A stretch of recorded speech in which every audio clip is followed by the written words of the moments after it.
तो अपना चैप्टर रहेगा क्लास 7th का सब्जेक्ट रहेगा बेटा सोशल साइंस, सामाजिक विज्ञान। और प्रथम चैप्टर फर्स्ट इकाई में आपका भारत और विश्व। भारत और विश्व में इसको सामान्य इतिहासों में 3 भागों में बांटा गया था। एक तो प्राचीन काल, मध्यकाल और आधुनिक काल। भारत को 3 भागों में बांटा गया था। कौन कौन से? प्राचीन काल, मध्यकाल और आधुनिक काल। भारत के मध्यकाल का प्रारंभ 8वीं शताब्दी से माना गया था। भारत के इतिहास का पूर्व मध्यकाल 8वीं शताब्दी से 13वीं से 18वीं शताब्दी तक भी इसको माना गया था। अब अगला मैं आपको ये तो आप बुक में पढ़ लेना हिंदी में। क्वेश्चन आपको बता देता हूँ, प्रश्नोत्तर आपके फिल इन द ब्लैंक्स। रिक्तिस्तान बोल रहा भारत में मध्यकाल का आरंभ से माना जाता है। भारत में मध्यकाल का आरंभ खालिस्तान से माना जाता है। तो आपको लिखना 8वीं शताब्दी। कब से माना जाता? 8वीं शताब्दी। 8वीं क्या बोल रहा था बेटा? शताब्दी। कामयाब 8वीं शताब्दी। 8वीं शताब्दी ये पहला आंसर इसका। दूसरा बोल रहा चोल राज्य के व्यापारिक संबंध खालिस्तान देशों में थे। कौन से देश में थे? चीन तथा दक्षिण एशिया के। किन के बेटा? नंबर 2 चीन और दक्षिण एशिया।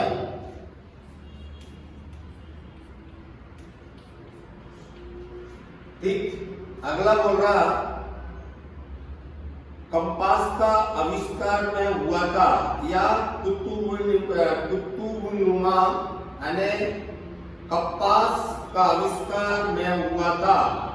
क्वेश्चन आपका चीन में।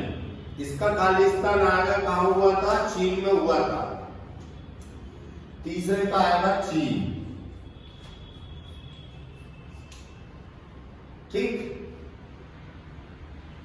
अब आ रहा आपका मैच का कॉलम। जोड़ियां बोल रहा उत्तर मध्यकाल। तो इसका सही आएगा 13वीं से 18वीं शताब्दी। पहले का आएगा देखो उत्तर मध्यकाल। तो इसमें कौन सा है? 1 2 3 चौथा 13वीं व 18वीं शताब्दी आ जाएगा। समझ में आया? उत्तर मध्यकाल में कौन सा जाएगा आपका? 12वीं से 18वीं शताब्दी।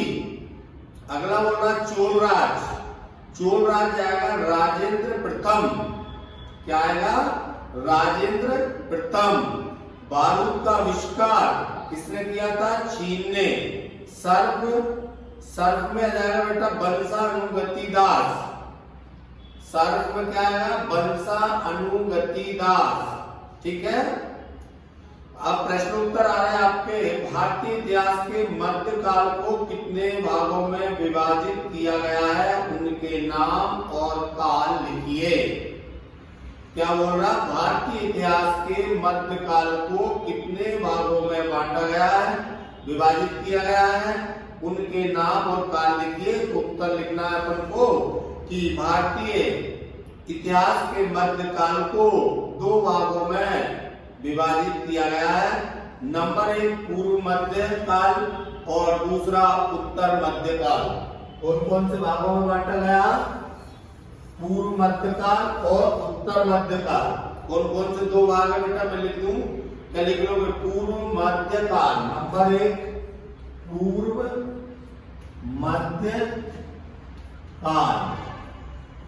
ठीक है, ये पूर्व मध्यकाल एक। दूसरा है अपना, दूसरा बोल रहा था बेटा कौन सा है? दूसरा बोल रहा उत्तर मध्यकाल। उत्तर मध्य काल। ये आपके 2। और क्या बोल रहा था क्वेश्चन में? उनके नाम व काल लिखिए, यानी कब से कब तक। तो ये 8वीं से 12वीं शताब्दी, ये कब से कब तक था बेटा? 8वीं से 12वीं शताब्दी। दूसरा था आपका 13वीं से 18वीं शताब्दी। कौन सी सर बेटा? 13वीं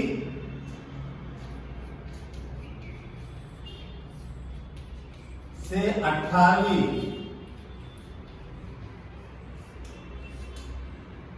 ठीक। क्वेश्चन नंबर 2, मध्यकाल के साहित्यिक स्रोतों के नाम लिखिए।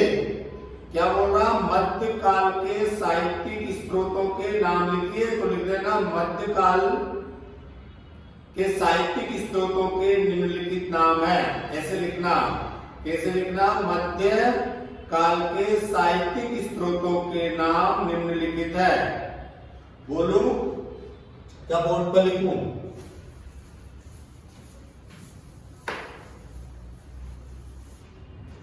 चलो बोर्ड पर लिख देता हूं।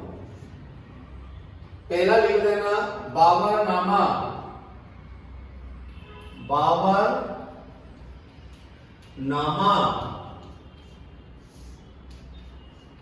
नंबर 2 लिख लेना बादशाहनामा। बहुत सारे हैं। बादशाहनामा।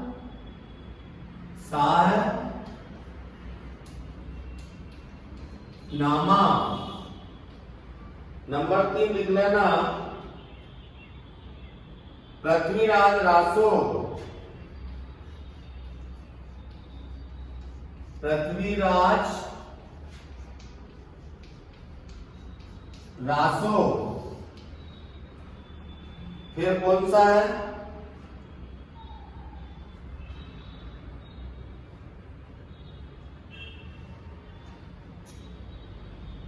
इसके बाद क्या था? कुछ पत्रकार और कुछ साहित्यिक स्रोत भी इसमें सम्मिलित किए गए थे। इसके बाद क्या होता? कुछ पत्रकार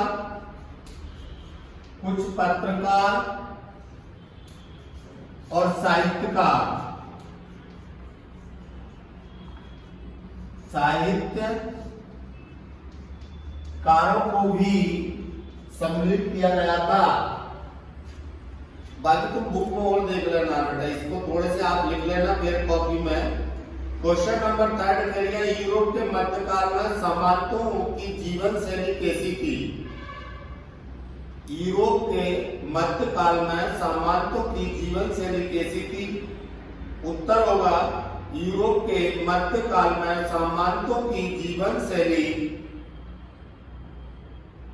निम्न प्रकार से थी। यहां लोग छोटे छोटे किलों में रहते थे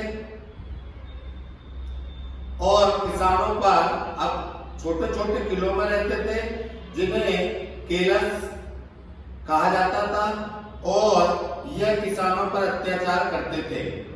और अत्याचार करते थे। यूरोप के मध्यकाल में सामंतों की जीवन शैली कैसी थी?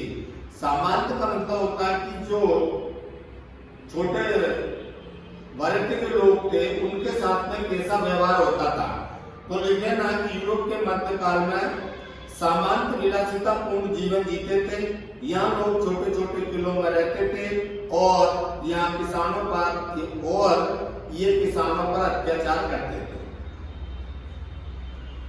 संगठित होकर अरबों ने अपने राज्य का विस्तार कहां तक किया था?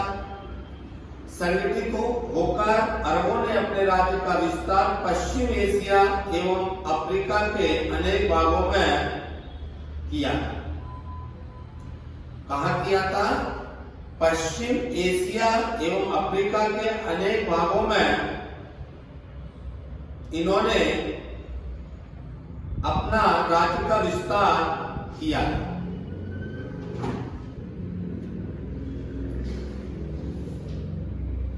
अगला दीर्घ लघुत्तरी क्वेश्चन बोल रहा, मध्यकालीन सभ्यता के विकास में अरब व्यापारियों के योगदान का वर्णन कीजिए। क्या बोल रहा है बेटा? ये बोल रहा है अगला क्वेश्चन, मध्यकालीन सभ्यता के विकास में अरब व्यापारियों के योगदान का वर्णन कीजिए। आप पढ़ के देखना बुक में। तो मध्यकालीन सभ्यता के विकास में अरब व्यापारियों का विशेष योगदान रहा। अरब के लोग लिख देना कुशल व्यापारी थे। उन्होंने विश्व के अनेक भागों जैसे भारत, चीन, यूरोप, पश्चिम अफ्रीका से व्यापार किया। उन्होंने धन, कला, विज्ञान और साहित्य का प्रोत्साहन, ऐसा नहीं अपन ऐसा बोलेंगे, भारत, चीन, यूरोप तथा पश्चिम अफ्रीका से व्यापार किया। किन्होंने किया? मध्यकालीन सभ्यता के विकास में अरब व्यापारियों ने। अरब व्यापारियों ने कहां क्या किया बेटा? भारत, चीन, यूरोप और पश्चिम अफ्रीका से व्यापार किया। किन्होंने किया था? अरब व्यापारियों के लोगों ने। उन्होंने धन का उपयोग किया, कला, विज्ञान, साहित्य को प्रोत्साहन देने के लिए किया। उन्होंने जो धन था उसका उपयोग कला, विज्ञान और साहित्य को प्रोत्साहन देने के लिए किया था। चीन के आविष्कार बारूद, कागज का ज्ञान अरबों ने ही यूरोप तक पहुंचाया और भारत ज्ञान भी अरबों के माध्यम से पश्चिम देश तक पहुंचा। धन संपत्ति की प्राप्ति का उद्देश्य लेकर आए। आक्रमणकारी भारत में राज्य स्थापना की। तो इन सब चीजों को आप कैसे लिखोगे? मध्यकालीन सभ्यता के विकास में अरब व्यापारियों के योगदान। तो मध्यकालीन, एक बार फिर से आप समझो, मध्यकालीन सभ्यता के विकास में अरब व्यापारियों का महत्वपूर्ण योगदान रहा। उन्होंने अपने धन के बल पर क्या किया था बेटा? भारत, चीन, यूरोप, पश्चिम अफ्रीका आदि देशों से व्यापार किया। उन्होंने विज्ञान, साहित्य को प्रोत्साहन देने के लिए किया। उन्होंने क्या किया था कि जो विज्ञान, साहित्य, कला थी वहां पैसे खर्च किए और उनको प्रोत्साहन किया। जिससे क्या हुआ कि देशों में और नई नई तकनीकों के रूप में उनका विकास हुआ। जैसे मैंने आपको बताया था कि कई यूरोप तक कई देशों ने आविष्कार, चीन के आविष्कार बारूद किया और अरबों ने यूरोप तक पहुंचाया। भारत ज्ञान और अरबों के माध्यम से पश्चिम देशों तक इसको पहुंचाने में महत्वपूर्ण योगदान रहा। ठीक है, ये देख लेना। इस क्वेश्चन को फिर और समझाने की मैडम आएंगे जब। आप अभी इसको देख लेना, इसको आप बुक में से समझ के लिख कर देख लेना। समझ में आया तो लिख लेना। ये छोटे छोटे तो मैंने लिखा दिए। क्वेश्चन आपके यूनिट आ रही है आपकी सेकेंड, है ना? सेकेंड चैप्टर जो है ना कल देखेंगे।